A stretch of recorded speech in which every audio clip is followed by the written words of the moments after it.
All right, Larry Krueger here from the Pig and a Pickle Krug Show with a little 49er camp preview video. And we are brought to you by Pig and a Pickle, title sponsor of the Krug Show. Check them out.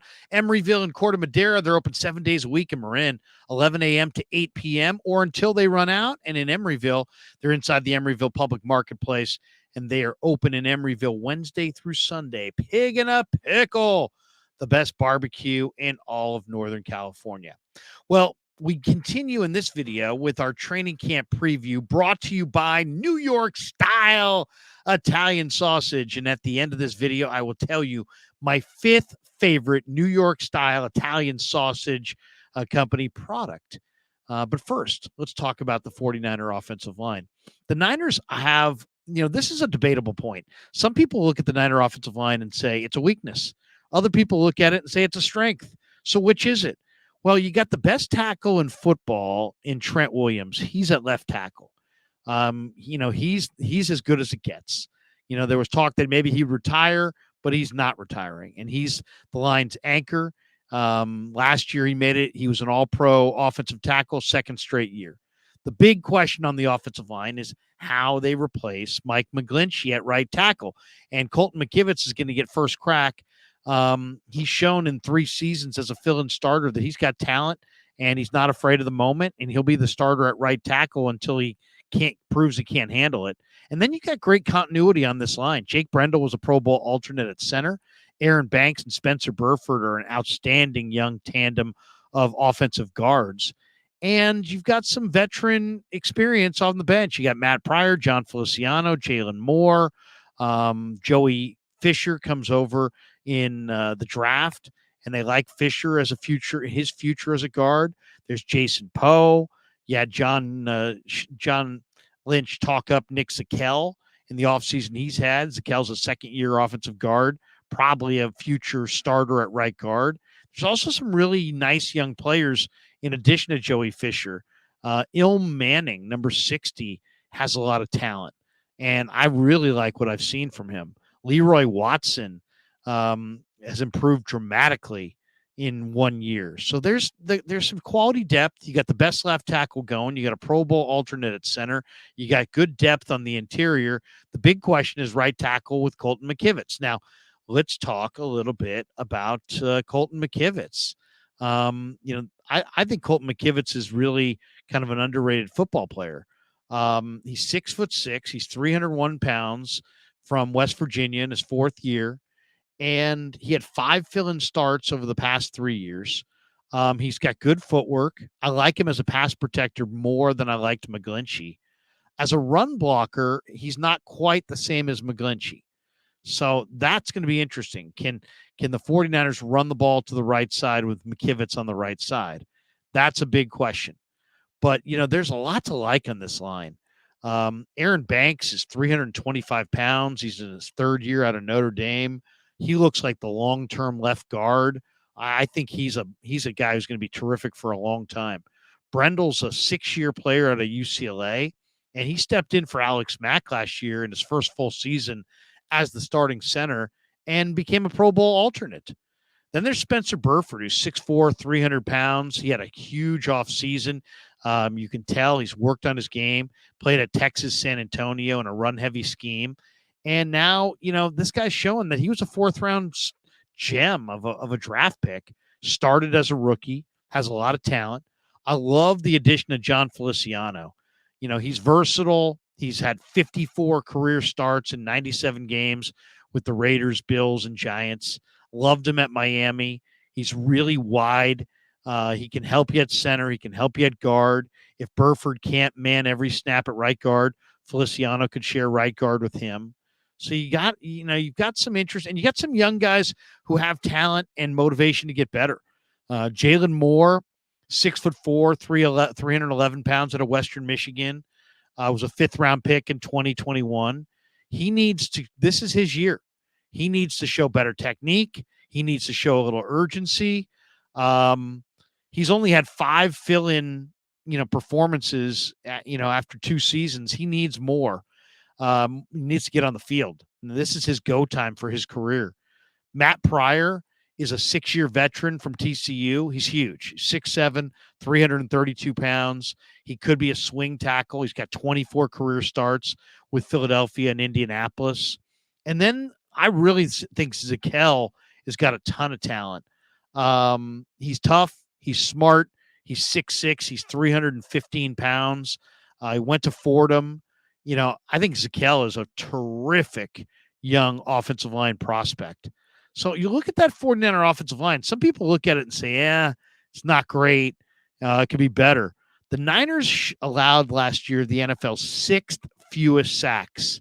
They only allowed 31 sacks, and they ranked eighth in rushing yards per game at 138.8, and they were ninth in yards per attempt at 4.7 a carry. So there's some things to like about this offensive line. I know there'll be people that will be critical. I know it's a little bit of a wait and see mode when it comes to what's Colton McKivitz going to be at right tackle, but I think there's a real reason to like this line. Now, I'd feel better if they had a gigantic blue chip right tackle. Will they go for a right tackle at the cut down if somebody else gets cut? There's some speculation that the Bengals may cut Lael Collins, the former Dallas draft choice. And, I love Collins going back to LSU. And I would love to sign him to bolster that right tackle spot, either as the starter and let McKivitz back up or as the backup to McKivitz.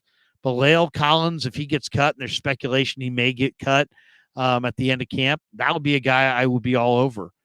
I do think I love the interior where Banks and Burford and Brendel are all solid.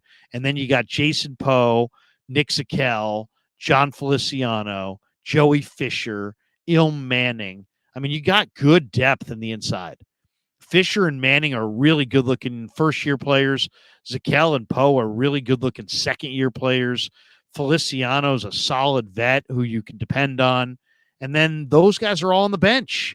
Those guys are all sitting behind Aaron Banks, who plays every game, Spencer Burford, who looks primed to do exactly the same, and Brendel, who is a Pro Bowl alternate. Now, to me, if there's one competition, and I don't even know if there'll be a competition here because I think the Niners are set with Brendel at center and McKivitz at right tackle, but I'm interested to see John Feliciano against Jake Brendel. There's some things I like more about Feliciano. He's bigger. He's stronger. I think he can handle the stronger interior guys, the Fletcher Coxes of the world, maybe a little bit better than Brendel. Brendel's smart and has great movement ability, very assignment sound.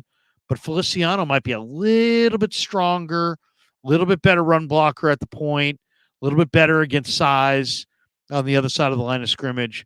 So I'm looking forward to seeing if Feliciano can challenge Brendel for his starting spot at center. That's one. And then the other question is, who is the third tackle? Is it Jalen Moore? Is it Nick Zakelj? Is it Matt Pryor? Is it Leroy Watson? Do they have to sign somebody who gets cut in somebody else's camp? That, to me, is the big question.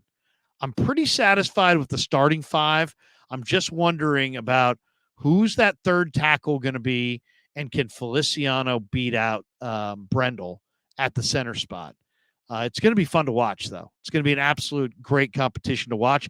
I'm going to give the 49er offensive line a B minus. All right. It's not quite a B because there's some unknown things. You've got an unknown deal at tackle.